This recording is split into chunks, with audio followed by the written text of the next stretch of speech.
Uni Eropa, serang 5 komoditas RI sekaligus, Prabowo naik pitam, lawan gugatan Uni Eropa.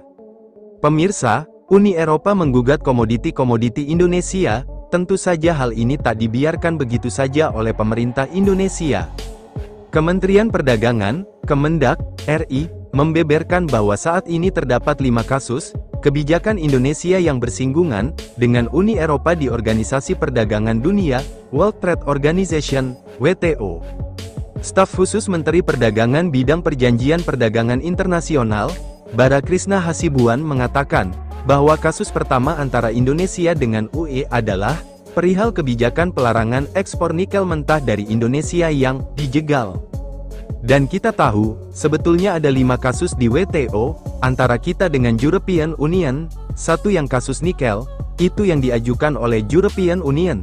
Selain itu, Bara mengatakan kasus lainnya menyinggung perihal minyak sawit, CPO, ada pula kasus stainless steel Indonesia, di Morowali yang dikenakan bea masuk tambahan, countervailing duty. Setelah itu kita mengajukan 4 kasus, yang kedua itu soal CPO.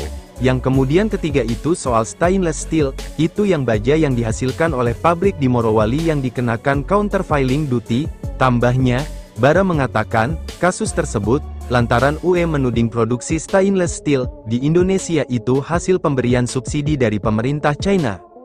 Dan dikenakan dengan namanya transnational subsidi, yang bagi mereka itu adalah sesuatu yang salah. Padahal itu menurut ketentuan WTO itu tidak diatur sama sekali, bebernya. Kasus lainnya, lanjutnya, ada pula kasus yang diajukan oleh Indonesia perihal penerapan tarif biodiesel yang masuk ke UE. Terakhir, kasus perihal kasus turunan minyak sawit yakni fatty acid, yang dikenakan anti-dumping duty atau pengenaan bea masuk anti-dumping. Kemudian yang keempat itu soal biodiesel, itu juga kita ajukan. Karena mereka menerapkan tarif mengenai biodiesel kita, yang masuk ke European Union Market.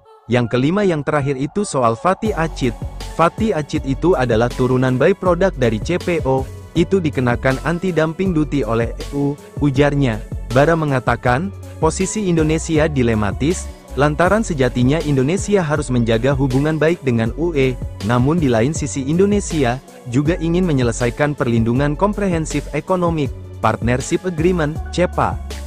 Ini cukup challenging ini hubungan kita dengan EU. Di satu pihak kita ingin menyelesaikan perlindungan CEPA ini, Comprehensive Economic Partnership Agreement. Di lain pihak kita juga ada 5 kasus yang aktif di WTO ini, tandasnya.